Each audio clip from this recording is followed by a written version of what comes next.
Okay, shalom.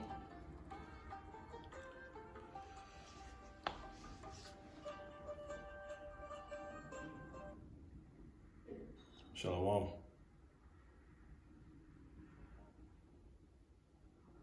Shalom, shalom. Okay. Look like we're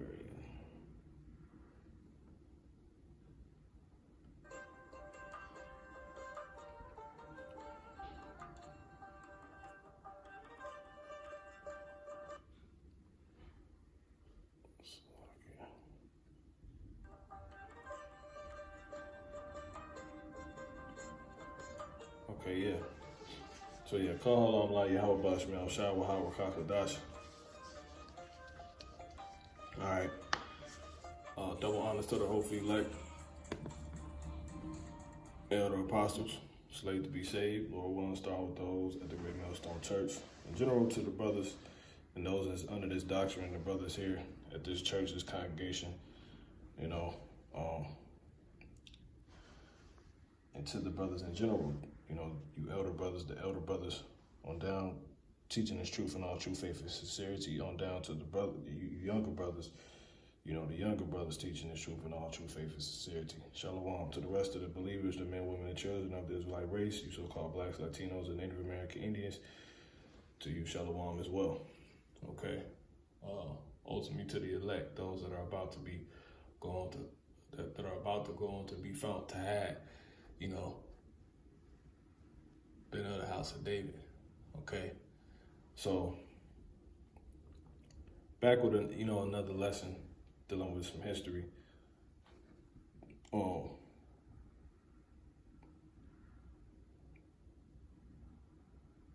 Slovakia.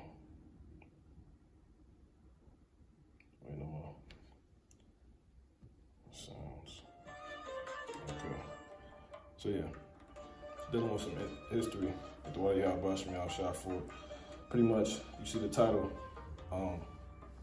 these so-called East Indians, you know, who are considered the Iranians, which is a complete mix of people. It's a tons of people, which I have right here on some documentation. I had for some little time now. I kind of brought this information out before, but now it's time to really push it. You know, because it's a part of showing we have a sure word of prophecy according to the New Testament, the epistles. We have a sure word of prophecy. Okay, and the reason why we have a sure word of prophecy is because all the other things regarding the prophecies that's written to happen in the scriptures, we can bet on them to be true, because everything else, once again, regarding these words of this book, we could bet on them to be true because the rest of the words of this book is true, you know, which is regarding history, who people come from in Genesis. It has it all correct. Yahweh Bashmi Al-Shah has it all correct. And this is important to know. Once again, the title being the so-called East Indians also say they descend from Elam or Show, okay, or the pig, you know. They descend from Elam and actually are the Elamites, you know, okay, Elam. Now, the reason why it's important to know that they're the Elamites, because you see on the sheet, which, you know, myself through the spirit and the brother, the Kahan Mahar, we put together.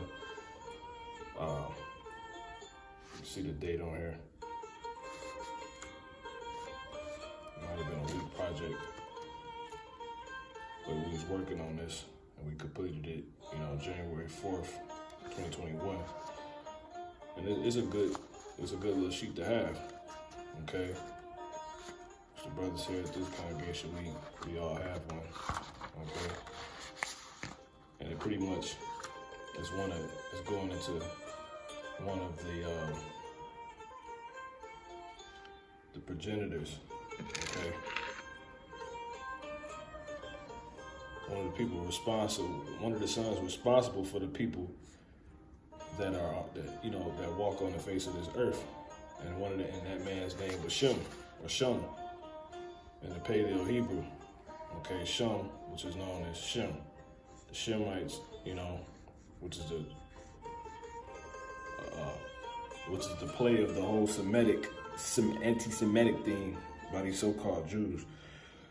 These which is the so-called white people who come from Esau. So we got him on here too.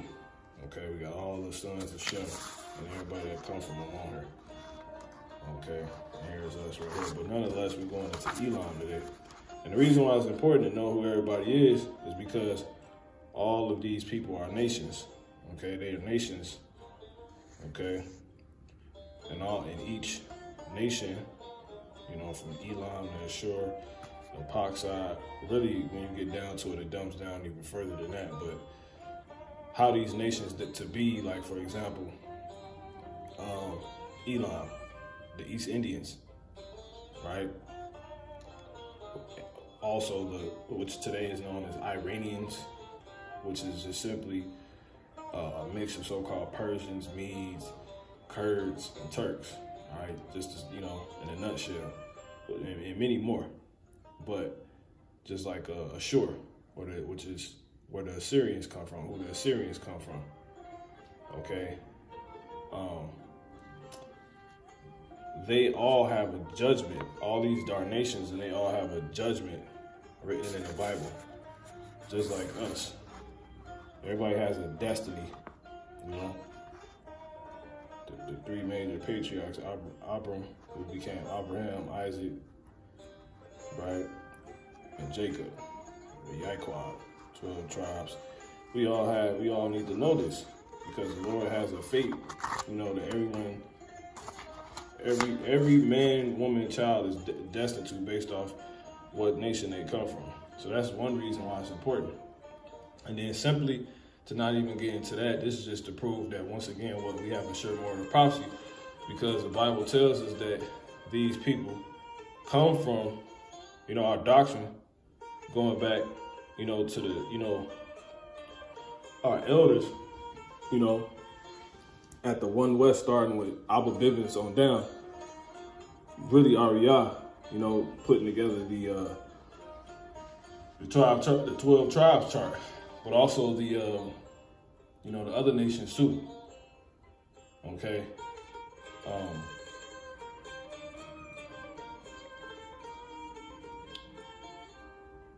This knowing that this doctrine is right, it's gonna prove as far as what we say through the Spirit is the truth that the Bible is actually saying. Right? It's the true message of the Bible that races do count. These people are these people. We are the Hebrew Israelites, etc. That also proves everything else and gives us comfort, because with knowing that just helps once again make that come that verse stand true, which is how we have a more sure word of prophecy. That was to the point we do well that we take heed, because all this is sure, man. You can trust in it. Okay, so we're going to prove today, we're going to help substantiate that by proving the rest of our doctrine, because really it's our doctrine. It's not just the Bible, because you don't have the Bible and then you got truth. No. You have to have the true Spirit, from heaven, right? The true understanding, the true cognitive functions or spirit, interpretation of what the Bible is saying to have the truth, because people got the Bible the truth, but people hold the truth in a lie, as the scriptures say. So really, our doctrine, us that's in this truth of Yahweh Bashmi Yahushua, right, is faith, but the Lord has given us complete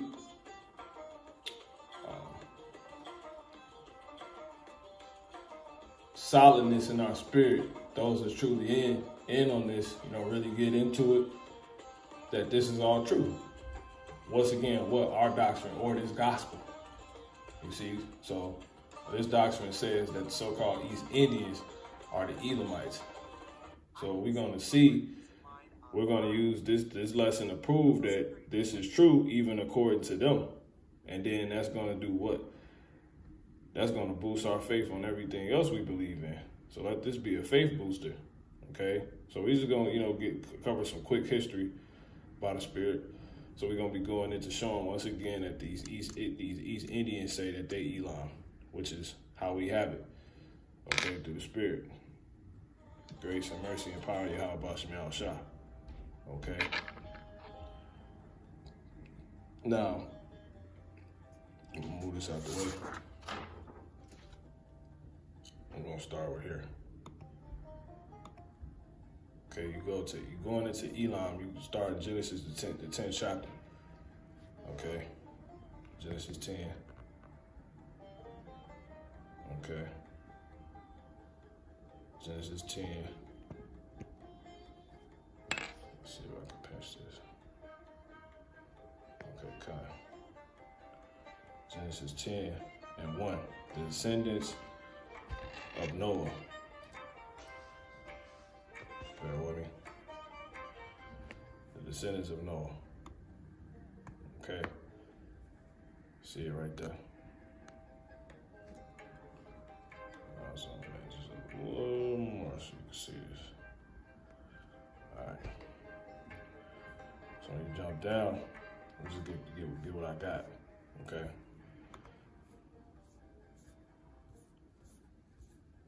Let me take my checks off. Salakia. We're gonna get verse 5. It says Genesis 10 and 5. By these were the isles of the Gentiles, of the Gentiles divided in their lands. Everyone, divided in their lands, everyone after his tongue, after their families, and their nations. So it's when the Lord, all the people got set up of the earth, okay? After the earth was the post flood, okay? And it was time to bring everybody back, all right?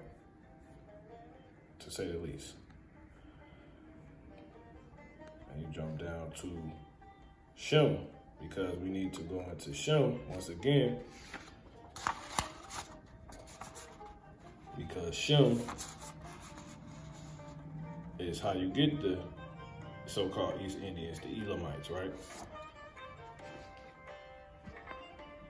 As it says, Genesis. Actually, let's do that.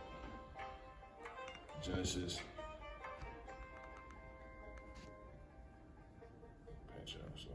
Genesis 10 and 22. It says the children of Shem, Elam and Ashur, and Apakshad, right, and Lud, and Aram. Okay, so the children of Shem, Elam. There's Elam. All right. So there you go. So what we're gonna do is now we're gonna go into Elam. Okay. Elam. That's the so-called East Indians. So we're going to prove that these so-called East Indians, before we even get into this, according to this information I got, that they are these so-called East Indians. So this is a paper I got. It's some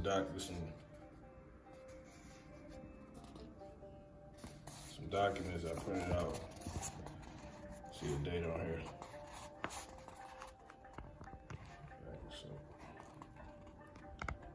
Top 10/28, 2019.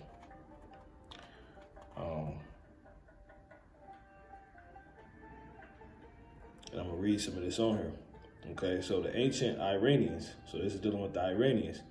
Why? Why are we going to the Iranians? Because you're gonna see the Iranians, aka the East Indians, right, are the Elamites. And they prove it, they depict it and show this and basically say this themselves. All right. And what I want to do since I say that, let's get that word say. What does say mean? Say. Other words, so as to convey information, an opinion, a feeling or intent or an instruction. it says assume something in order to work out what its consequences will be. Make a hypothesis. So when you're saying something, synonyms to say is also, let's see,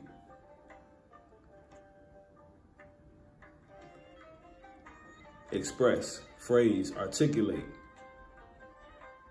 divulge, disclose. So based off this information that I'm going to bring out, I can title this how I titled it, which is the so-called East Indians also say, right, that they descend from Elam and actually are the Elamites. Because it say convey is a synonym, carry to a place, make an idea, impression, or feeling known or understandable. See, make, project, emit, exude, send forth, communicate. See, transmit, tell, relate, reveal, recount, disclose. See that? So you're gonna see why I'm saying this, okay? Now to keep that simple, and another thing I want to get, okay, let's do this.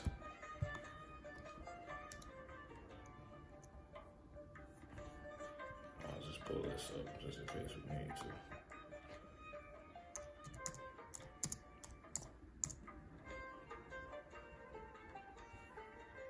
Okay, East Indian. So that's a real thing. East Indians. Okay, East Indians. Who is considered East Indian? It says what? East Indian people is the demonym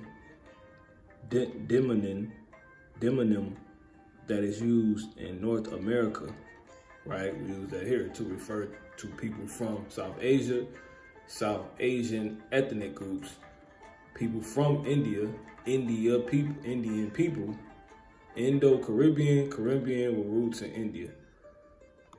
You know, and there's a difference between East Indians, West Indians, and so-called Native American Indians, as we just read. All right, so yeah. East Indians, we can say this. So the so-called East Indians will be, hence, people, Iranian, people from Iran, because when you get Iran on the map,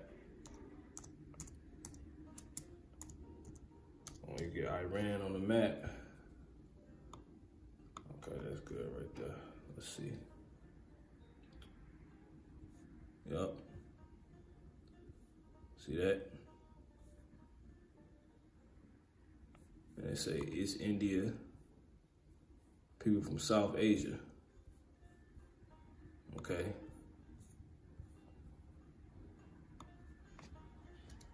Let's pull that up.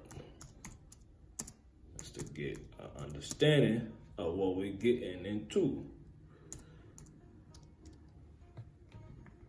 And just going into stuff like this, you just get a real in-depth understanding for what you believe in, okay? So this is South Asia, everything on here. So there go Turkey. See that? There go Iran. See? So they will be, by default, they will be able to be called what? So-called East Indian people, because as far as Iranians, why? Because they're from South Asia. See? Okay, let's see.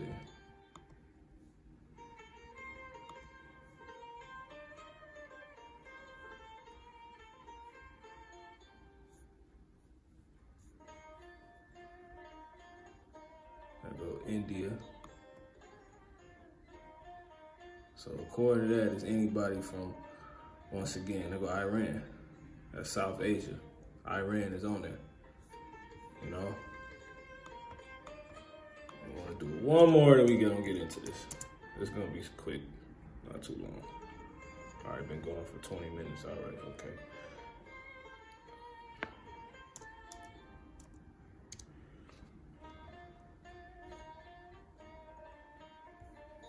Yep. Iran blue marked and political map of South Asia. See? South Asia maps. Iran. So the Iranians. All that. You know, all that. See? So we ain't just talking. You know. We know what we talking about. Okay. So with that being said, we go ahead and get into this. Okay. Now, this says Iranian people, so-called East Indians, right? Who we saying are saying that they are saying themselves to be Elamites. Okay. When you read this,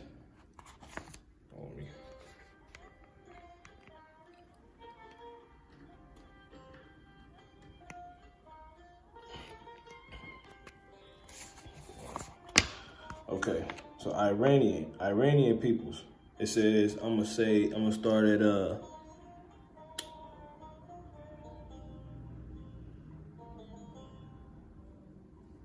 I'm gonna get this first part. It says the Proto-Iranians are believed to have emerged as a separate branch of the Indo-Iranians in Central Asia in mid-2nd millennial BCE.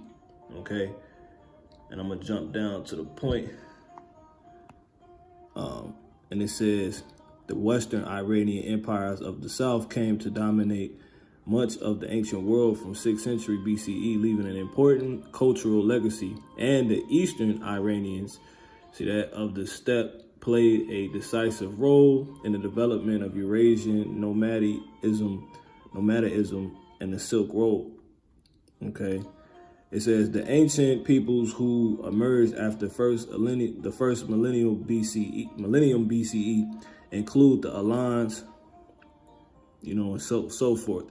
And we're gonna get the main ones we're looking for: the Medes, Parthians, Persians, Sarmatians, Sakas, Sarmatians, Scythians, and the Sogdians. And probably Cimmerians, among other Iranian-speaking peoples of Western Asia, Central Asia, Eastern Europe, and the Eastern Steppe. Okay.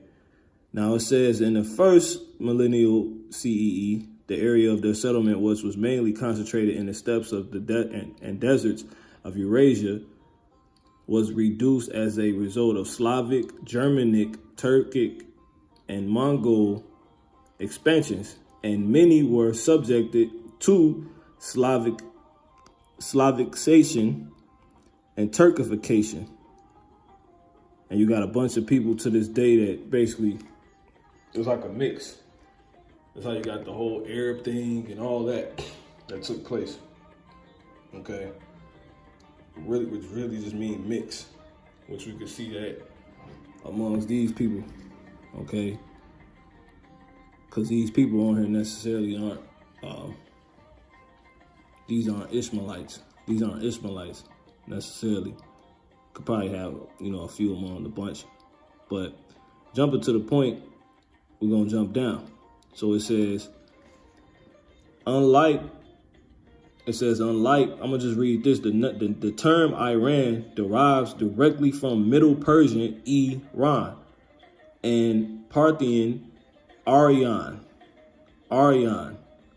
which is actually Aryan. You're going to see that to be Hebrew as we read on. And I'm going to just prove this on the sheet. It says, the Middle Iranian terms Iran and Iran are oblique plural forms of genitalic in Middle Persian, and Arya and Parthian, both deriving from Old Persian. Look, Arya. Okay. Arya.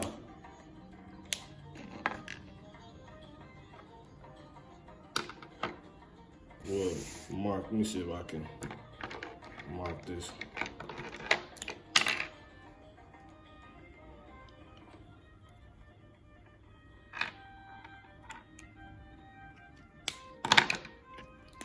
You'll see the point in just a moment. Bear with me. That's a good point. Arya. Because I just said that's how it's pronounced, right? Why? Because these people, they're Hebrews. These are the Hebrew Elamites. So the Iranians is simply, the Medes, the Persians, the so-called East Indians are the Iranians, who are actually just the Medes, the Persians, right? And so forth.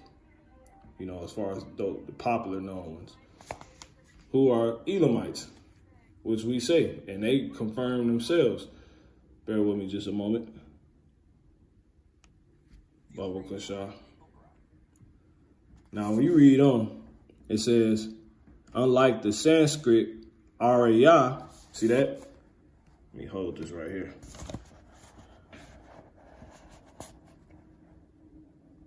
Unlike the Sanskrit Arya, which is Aryan, the old Iranian term. Let's scoop this back some.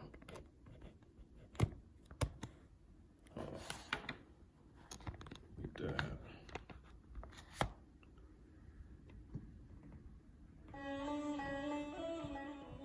Okay. Back to it. See if I can fold this. Okay. Yeah. Okay, beautiful. So it says,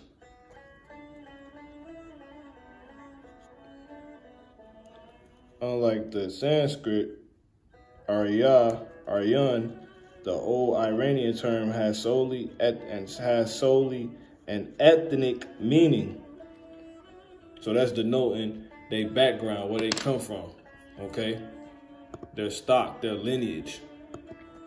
All right, we get that word ethnic.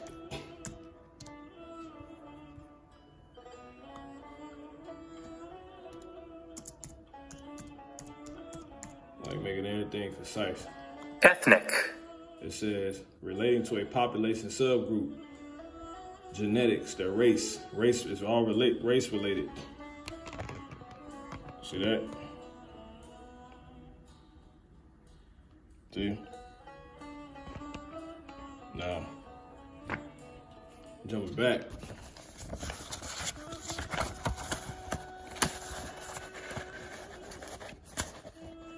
This is where it get deep at. This is where it get good. They say the old Iranian term has solely an ethnic meaning. Today, it says, let me find. Today, the old Iranian Arya remains in ethno-linguistic names such as Iran. That's key right there. Look what it say. Ilan. Alan. Sound like Elam. Ire and iron. And that's it on that line. Shit needs points. And it says what?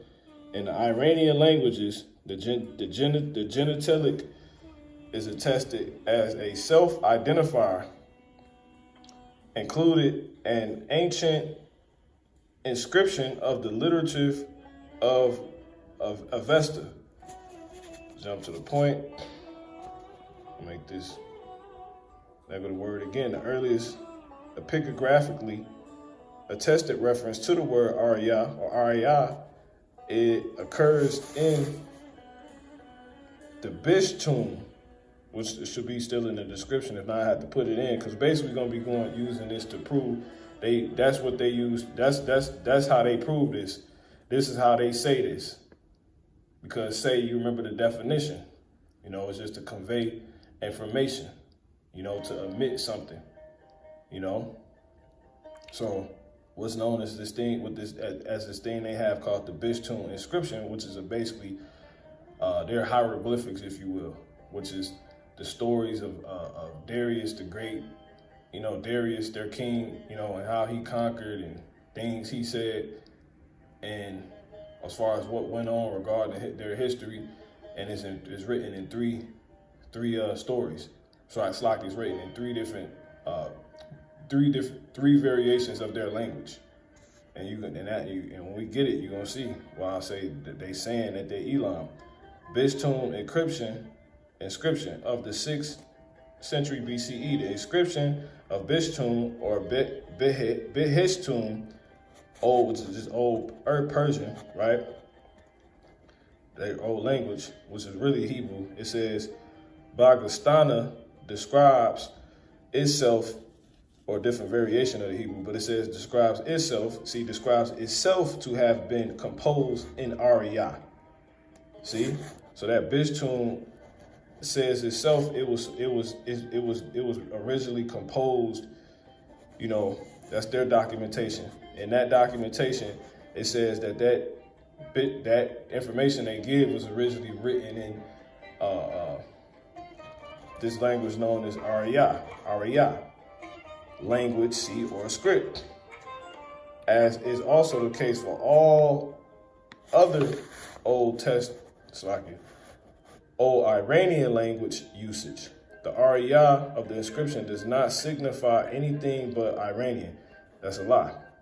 Now, in old royal inscriptions, it's the point. The term Arya appears in 3 different contexts: as the name of the language of the old Persian version of the inscription of Darius the First in the Behistun inscription.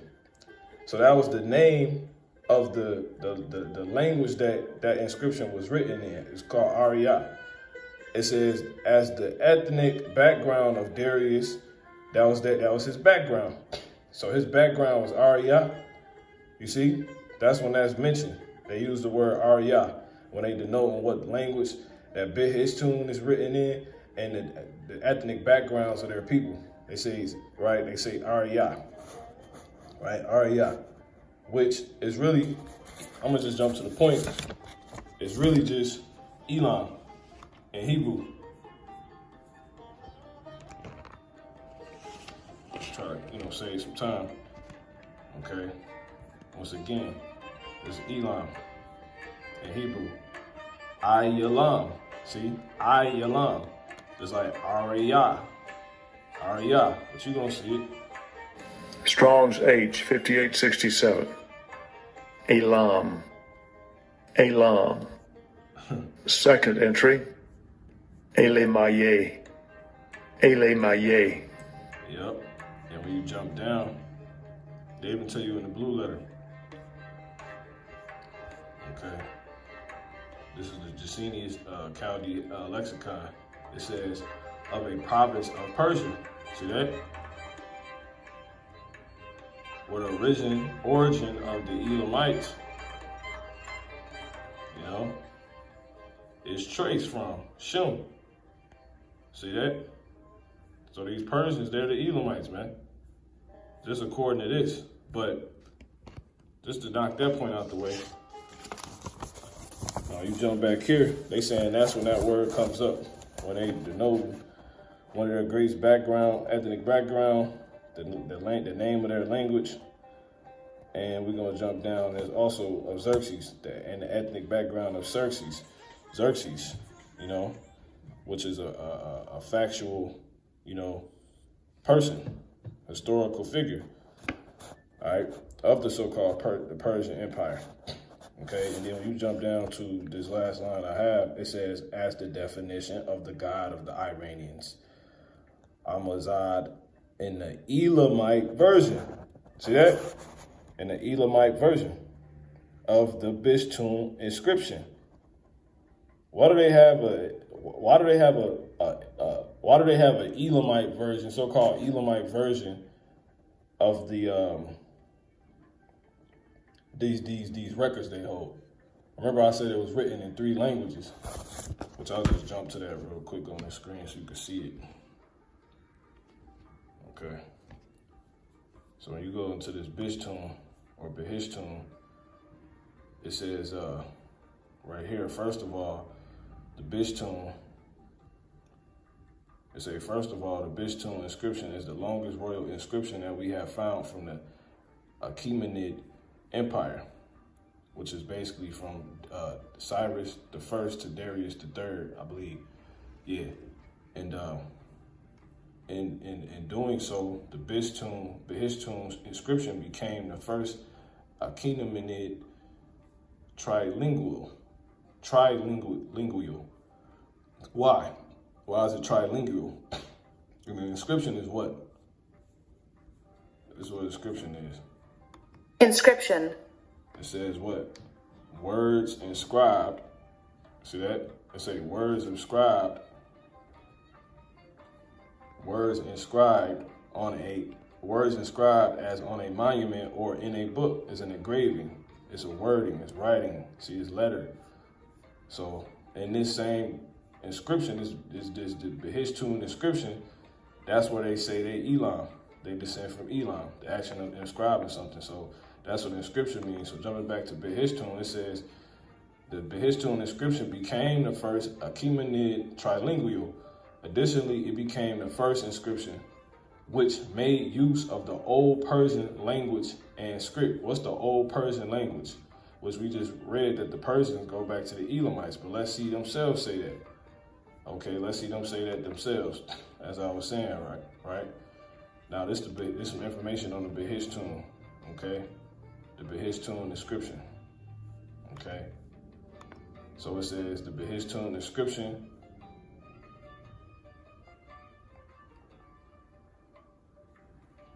also Behistun or Behistun in modern Persian and Old Persian. Jump. Pinch this a little bit. See this? Okay, I'm right here. So it say in Old Persian is Bagastana. And Old Persian is Bagastana, and it says the meaning is God's place or land. Now, it says it is to cuneiform what the Rosetta Stone is to the Egyptian hieroglyphs. The document most crucial in the decipherment of a previous lost text. But getting to the point, the inscription includes 3 versions. That's why it's trilingual. So it was a writing, you know, their sketch of it. It was written in three variations of their language. But it says the inscription includes 3 versions of the same text. See, written in 3 different cuneiform script languages. Old Persian, Elamite. What is the Persians doing with a language written in Elamite and Babylonian? What? See that? So that's it, man. Darius, who said his background is Arya. Why? Because he was an Arya Elamite. He was when you go into that word Hebrew, okay, because he says Arya. So that really goes going into this. They were saying they were Hebrew. This is Genesis 14:13. And there came one that escaped and told Abraham, the Hebrew, right? Which is one of the sons of Shem on this sheet. See?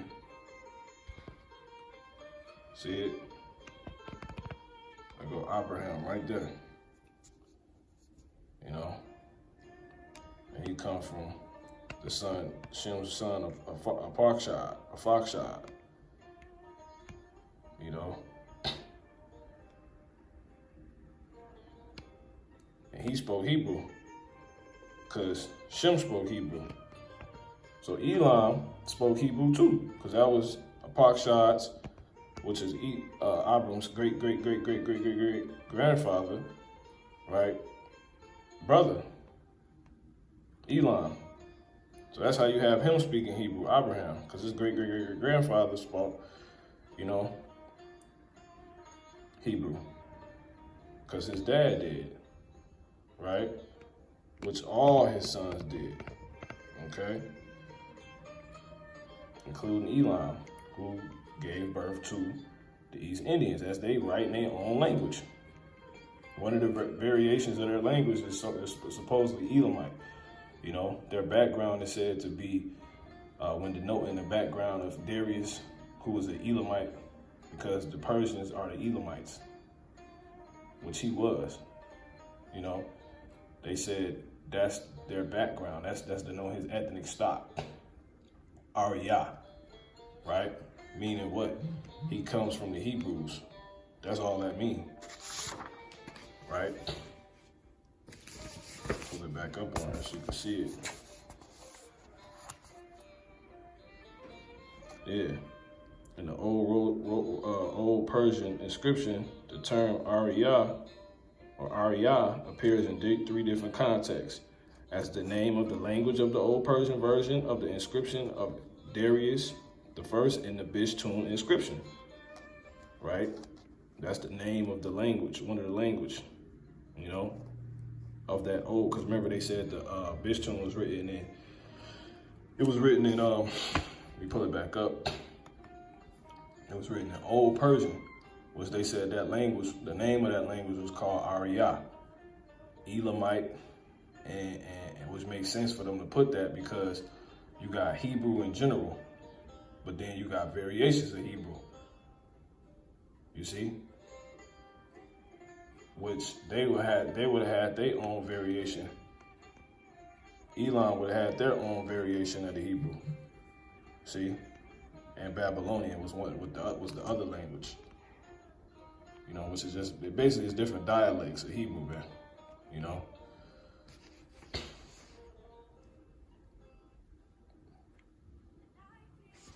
Okay. But once again, that's it. That's when that term is mentioned. That term is mentioned to wrap the point home when it says when the name of the language of the old Persian version, which is, you see, Arya, which is one of the writings, one of the variations of that Behistun inscription, is called Arya, and it says as the ethnic background of Darius the Great in the inscriptions, and also the background of Xerxes the First in the inscription. You see? So they saying their ethnic background is Arya, meaning what?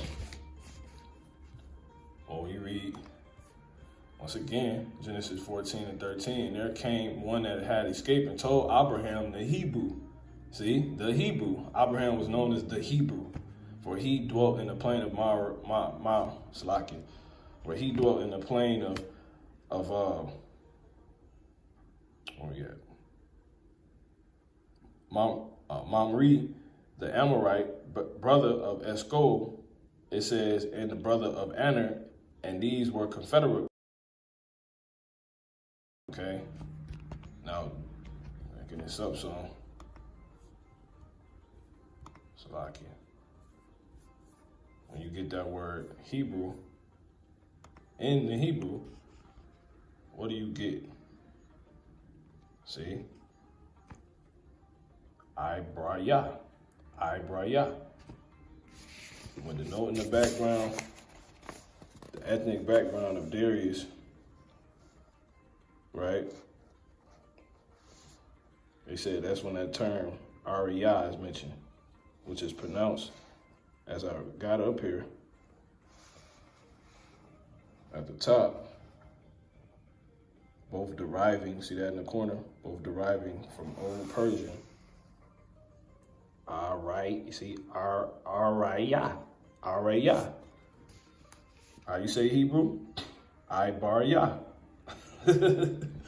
So that's it, man. He was just saying he Hebrew, man. So, okay, we know now these Iranian people are Hebrew. They acknowledging that they're Hebrew. It's documented that they're Hebrew. Now, when you go back into this Behistun, it says what? It says this Behistun, which is where they say they're the Elamites at, the Hebrew Elamites. The inscription includes 3 versions of the same text written in different cuneiform script languages. You get the word cuneiform.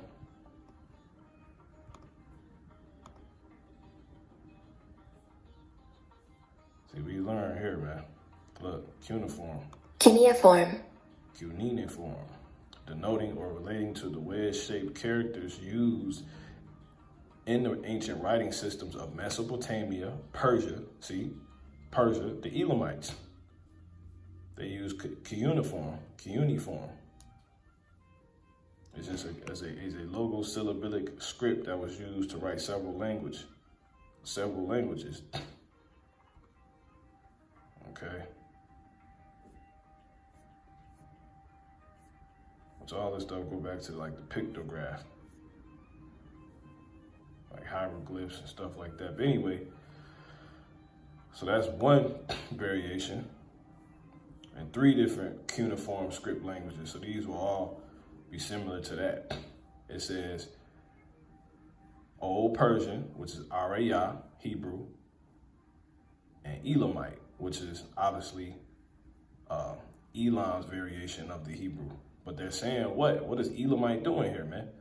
Is here because the Persians, right? These Persians, these Iranians, these so-called East Indians, letting it be known they come from Elam. You see, it's just that simple. So yeah, that's basically the point. And then when you go look this up, right? Elamite language, it says what?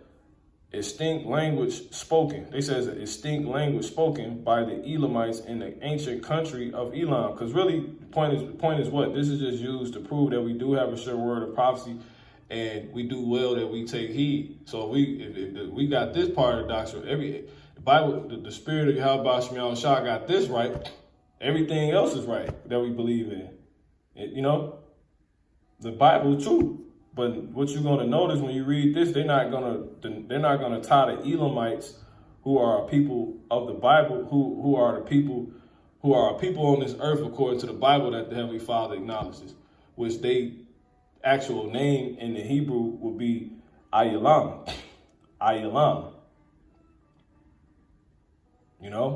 Which sounds just like Arya.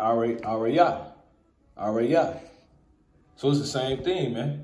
But notice when you read this on the Britannica.com, they don't even tie this back to the Bible. What does the book tell you about the Elamites?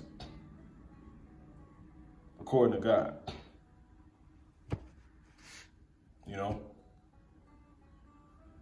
Going into the genesis of all the people of the earth, according to fact. Because they're Elam factually, but modern translation will have you say Elam. And then, well, not even modern. Modern scholastic translation, if you will have you say Elam. And then modern talk, common sense talk, will have you say so-called East Indian. Iranians. But the Iranians know they the Persians. They know how they got here. They know they the Elamites, man. That's why it's still in their writings. So those ancient Persians knew they was Elamites. And the ancient Persians, they still are here today. When you pull these people up, okay? The Persian people are a collection of ethnic groups defined by their usage, see? And then you will see some stuff called like Black Persians. No such thing as a Black Persian. Everybody on earth, according to Esau, according to truth, is ruddy or red. Melanated, see? Iranian people and tribes, So yeah, these the Elamites, and they know it. The Iranian people know they go back. They still claim and know they Persians. They never lost their heritage. They was just conquered and put under subjection due to which this go on to say, and I'll close out here. But it says, so the Elamite language is distinct language spoken by the Elamites in the ancient country of Elam, which included the region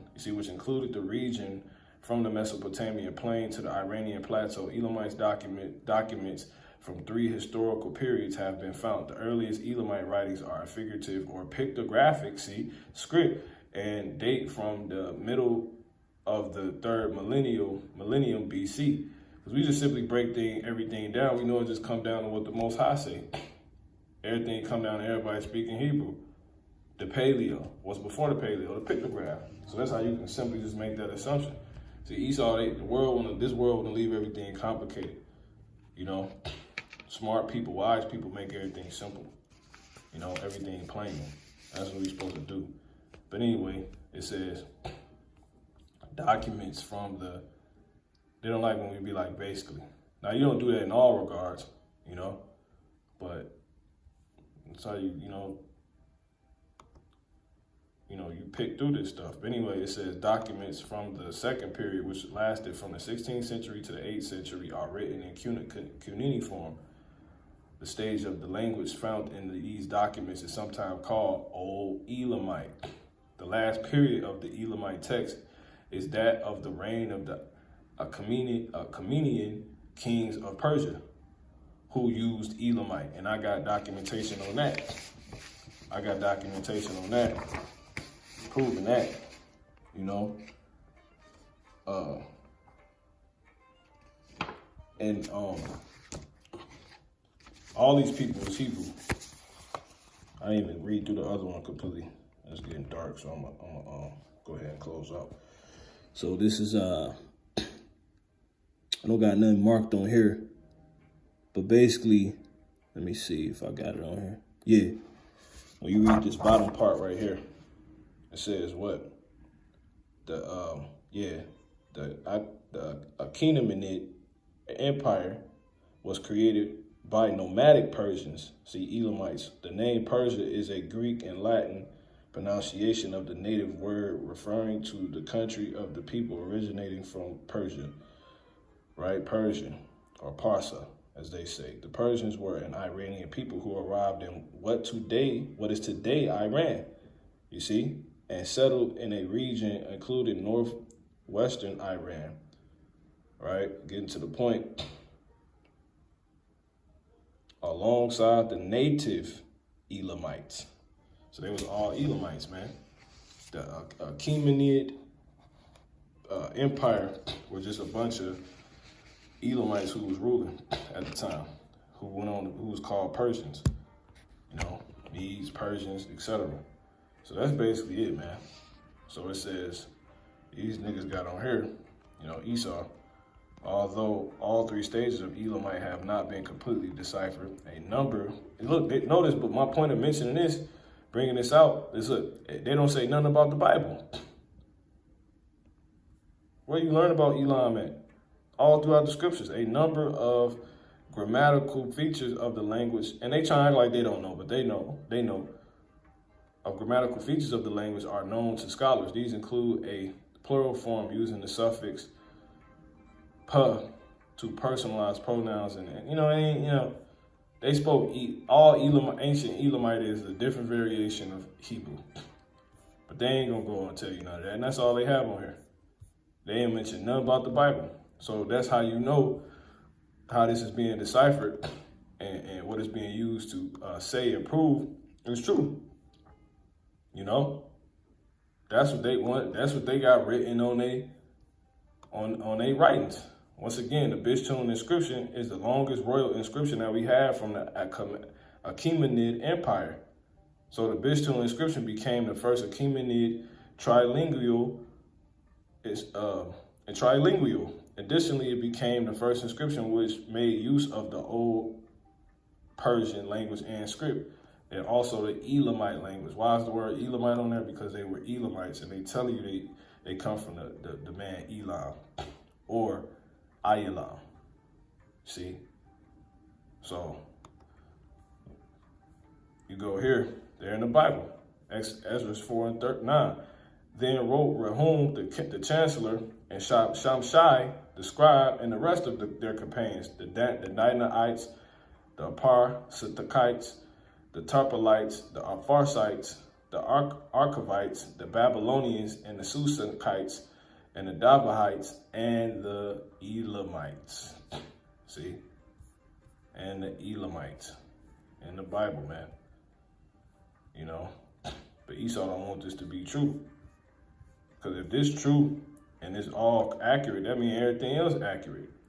Because if they know they Elam, that means us knowing we Hebrew Israelites is the Hebrew Israelites is true. Because why these people ain't claiming to be the Hebrew Israelites? Because they know they the Hebrew Elamites. That's Esau thing. You know? That's his thing, man. So yeah, man. The Elamites. They're in the Bible. But he ain't, you know, and they're a Gentile. They're the Gentile. They ain't the goddamn devil like Esau. So call on like how Bash me on Shah, Wahara Chakadash, Lord willing to spend edifying, give all honor, praise, and glory to Heavenly Father. One more time, Yahweh Bash me on Shah, Wahara Chakadash. Till next time, Shalom.